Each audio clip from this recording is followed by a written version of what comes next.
First off, let's start with a little monologue. Now, there are a few sayings out there that I'm not that cool with. I think they could be better. I think they could be updated. So let's check some of them out. They are called idioms. So let's call them idiot idioms. So these are common phrases that I would like to change. Let's go over a few. First off, cut to the chase. Why would you want to cut to the chase? A chase is a long, drawn-out thing. If you cut to the chase, then that's kind of like in a panic state. If you want to cut to the end of the chase, that's a different thing. So maybe cut to the end of the chase would be a better saying, but still doesn't have the same flair to it. What are you, Joe Hollywood? Don't throw the baby out with the bathwater. This is way outdated. What happened? Was there like someone who was washing babies and just was completely incompetent at it and would throw the baby out with the bathwater? I feel like, how did this go from one person's mistake to turning into a phrase that has lasted all throughout time and basically means to throw out the good with the bad? You don't want to throw out the good with the bad, but let's throw out that bad saying, why don't we? Next up, one of my least favorites, it is what it is. Of course it is what it is. If it wasn't what it was, then it wouldn't be what it is.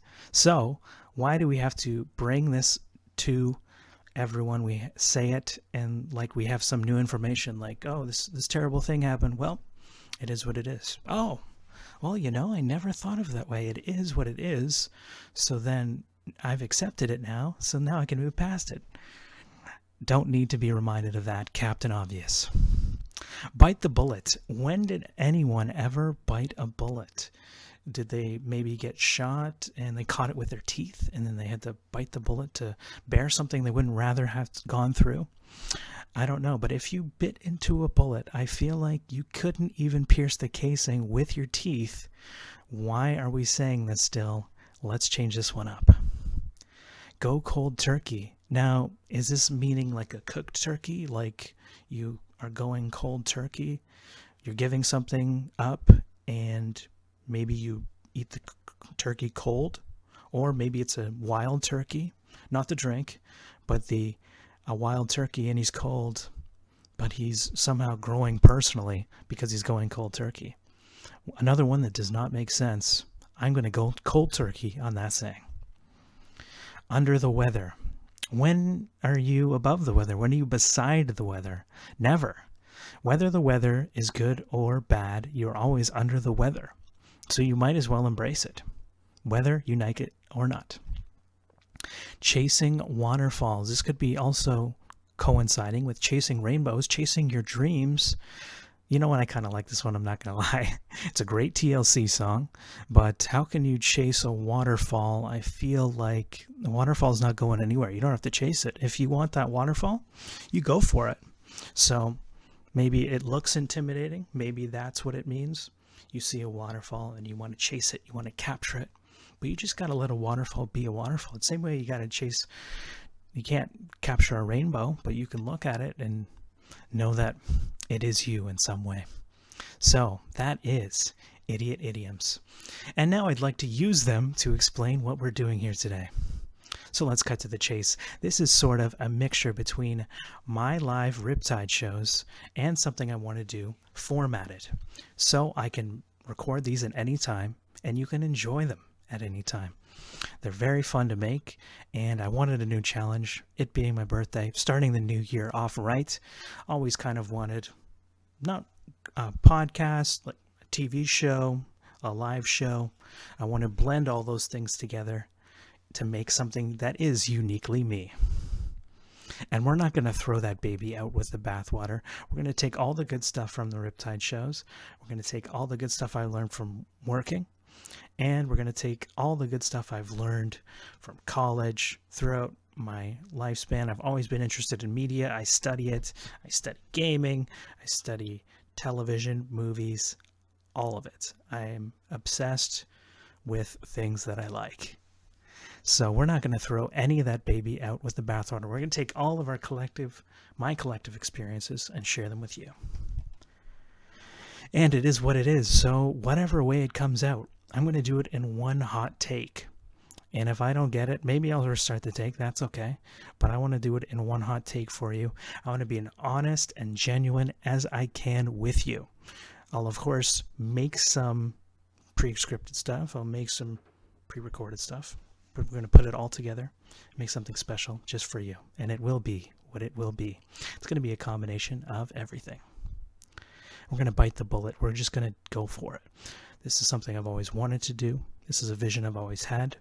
I didn't always have the necessary tact or confidence or ideas in place for me to execute this, but what better time than the present? If we're all in lockdown, might as well focus on an amazing project that I can share with you, and we can all get through this, and we can thrive when the new world comes.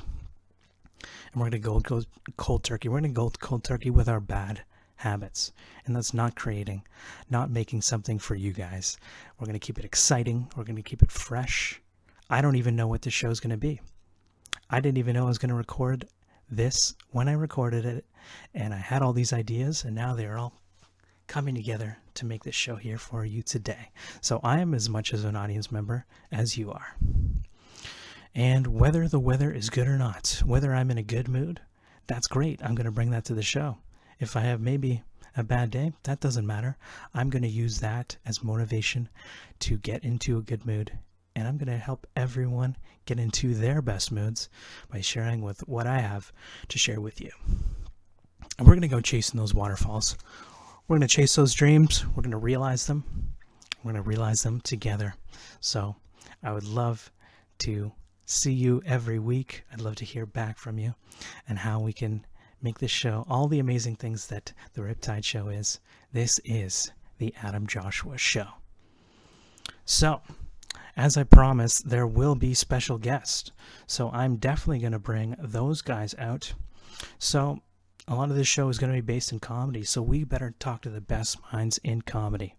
Why don't we talk to my favorite comedian? One of my favorite shows of all time is Seinfeld. So we got Jerry Seinfeld in the house. So excited to have him here. Are you guys ready to talk to Jerry? Jerry's got a few words. First off, he's going to share about his experience in lockdown. Jerry Seinfeld, how are we doing? Hey, how you doing there, Adam? You know why we're here? Because we can't go out. This is in, and out is one of the single most enjoyable experiences of life.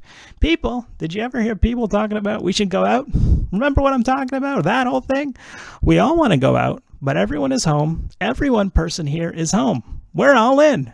There are people trying to see us. They can't be where we are. We don't have to ring them. We don't have to find them. We don't have to ask, where did they go? No need to tell me where he was going. He must have stayed in. You don't have to go out. You don't have to get ready. You don't have to pick out the right clothes, right? You don't have to take a shower. You don't have to get any cash, any friends, the car, the spot, the reservation. There you are, staring around. What do? You go, nothing. You're living your own show about nothing, as we all should. So once you're in, you want to stay in, you can go to sleep. You don't have to get up. You don't want to do anything tomorrow again, right? Well, wherever you are in life, it's my feeling, whether you're in or out, we're always together. Thank you so much, Jerry. That is such a nice perspective on the situation we're in. So, Jerry, you are one of my all-time heroes of comedy. How do you do it? How do you write? What do you do to make yourself a better writer, make yourself a better comedian? And how did you get started? Well, let's start at the beginning. I started off, I was just a kid living in Long Island. My dad, he was a wisecracker just like me. So he kind of started the whole thing for me. And I'm not making this up. He literally had a store called Seinfeld's Sign Field, where he would make his own signs. And because our name was Seinfeld, it kind of was a wisecrack. And he didn't care about selling signs. He cared about wisecracking with the customers. And that really inspired me to do what I do today. So, when I was a young boy, I heard of this guy that was playing the bongos in New York City and crying at the same time. So I thought, oh my God, I gotta check this out. So me and a friend went down to New York City, and that comedian was Andy Kaufman. I thought, if this guy makes a living doing this kind of stuff, that blows me away. I want to be like him. I want to be just like my dad, a wisecracker. So I committed myself to doing what I love, and now I'm a professional wisecracker. That is amazing. I can't believe that's what started you off. Andy Kaufman is one of my heroes as well. So it's amazing to know that my two heroes were so inspired by each other. Can you talk about the success of Seinfeld, getting into writing? How did you do that? Well, Seinfeld, I was a pretty up-and-coming comedian. I didn't know what to write about. I didn't really like writing situational comedies. I thought, I like writing comedy shows. I was making good money doing what I was doing. I had the late night appearances. I was making the money. I was living in New York City. I was living my dream. But then when NBC offered me the show, I knew I had to do something different. I didn't want to do what I didn't want to do. And you know who also had that vision? Larry David. So we were just at a convenience store making fun of stuff, and we thought, this is a show. This should be the show. A show about making fun of stuff. Sure, it's about nothing, but it's also about something. So, it wasn't easy at the beginning. No one banked on us. We didn't know if we could do it.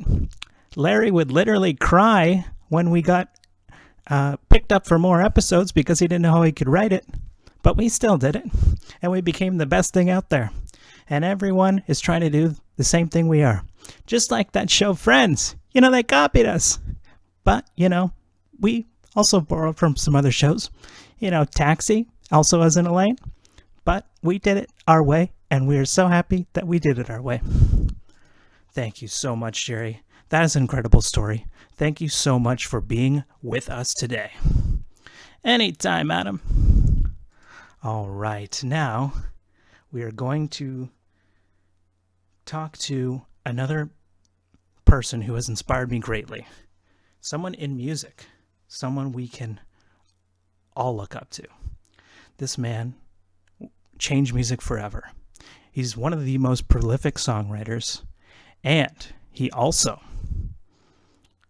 was a Beatle. And after he was a Beatle, he was a Wing.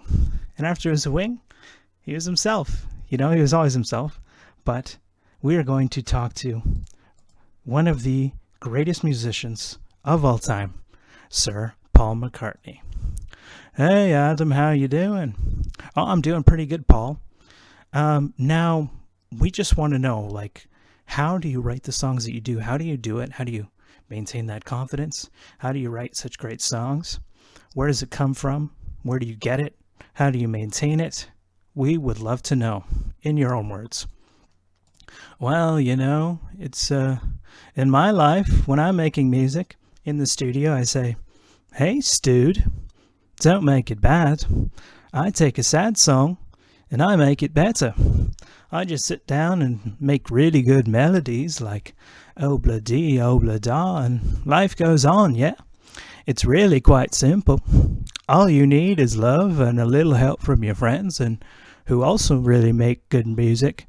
And I try and stay as humble as possible, Just because you have a ticket to ride doesn't mean you should care about it. You've got to live life like you're on Penny Lane, even if you are in the sky with diamonds. You should just let it be and whisper words of wisdom, and there will be an answer. Life flows within you and without you, and life is what happens while you're making other plans. So if we all come together, we can work it out and realize love is here, there, and everywhere. You don't have to worry about yesterday, and just know tomorrow never knows. Be a day tripper, and you'll be just fine. Wow, that is one way to put it, Paul McCartney. Thank you so much for that insight.